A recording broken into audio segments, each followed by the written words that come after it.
அண்மை செய்திகளை பார்த்து வருகிறோம். தமிழகத்தில் நாளையும் ரேஷன் கடைகளில் பொங்கல் பரிசு தொகுப்பு வழங்கப்படும் என்ற அறிவிப்பு வெளியாக இருக்கிறது. நாளை மறுநாள் தமிழகத்தில் பொங்கல் பண்டிகையானது சிறப்பாக கொண்டாடப்பட இருக்கக்கூடிய சூழலில் பொங்கல் பரிசு தொகுப்பானது தமிழகத்தில் இருக்கக்கூடிய ரேஷன் கடைகளில் நாளையும் வழங்கப்படும் என்ற அறிவிப்பு வெளியாக இருக்கிறது. அரிசி சர்க்கரையுடன் இந்த பொங்கல் பரிசு தொகுப்பு வழங்கப்பட இருக்கிறது. டோக்கன் வழங்கப்பட்டு அதன் அடிப்படையில் பொங்கல் பரிசு தொகுப்பு வழங்கப்படுகிறது.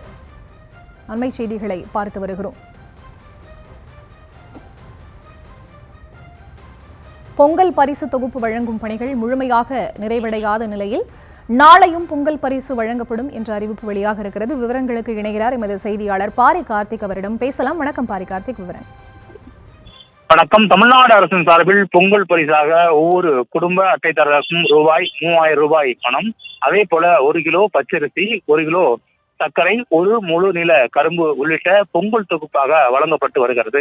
முதலமைச்சர் அவர்கள் கடந்த வாரம் முதல் தொடர்ச்சியாக துவக்கி வைக்கப்பட்ட நிலையில் தமிழகம் முழுக்க இதுவரை 2 கோடி குடும்ப அட்டைதாரர்களுக்கு வழங்கப்பட்டிருக்கிறது. இதுவரை மொத்தமாக 18 லட்சம் பேர் மட்டும்தான் இன்னும் மீதம் வாங்காமல் இருக்கிறார்கள். அனைவருக்கும் டோக்கன் கொடுக்கப்பட்டு அதற்காக முன்வடிவம் எடுக்கப்பட்டு டோக்கன் மூலியமாகவும் கொடுக்கப்பட்ட நிலையில் தற்போது டோக்கன் வேண்டாம், நேரடியாக வந்து ரேஷன் கடைகளிலே பெற்றுக்கொள்ளும் அளவுக்கு மக்கள் எளிதாக வாங்கிவிட்டு சென்றார்கள். அதன் அடிப்படையிலே தற்போது வரை 18 லட்சம் பேருக்கு மீதம் தற்போது பொங்கல் தொகுப்பு வழங்கப்பட இருக்கிறது. இந்நிலையில் நாளை போகி பள்ளி கல்லூரிகளுக்கு விடுமுறை விட்ட நிலையும் நாளைய தினமும் ரேஷன் கடை தொடரும். அங்கு அதாவது இந்த பொங்கல் தொகுப்புகளை பெற்றுக் கொள்ளலாம் என்று தற்போது தமிழ்நாடு அரசு சார்பில் அறிவிக்கப்பட்டிருக்கிறது. ஏற்கனவே 15ஆம் தேதி பொங்கல் என்பதன் காரணமாக நாளை வரை அந்த பொங்கல் தொகுப்பு வழங்கப்படலாம் என்று கூறப்பட்ட நிலையில் நாளை நேரடியாக வந்து ரொக்க பணமும் பொங்கல் பரிசும் பெற்றுக் கொள்ளலாம் என்று தமிழ்நாடு சார்பில் அறிவிக்கப்பட்டிருக்கிறது.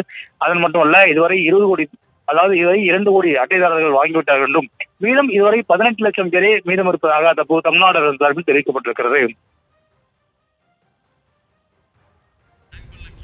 விவரங்களுக்கு நன்றி பாரி கார்த்திக்.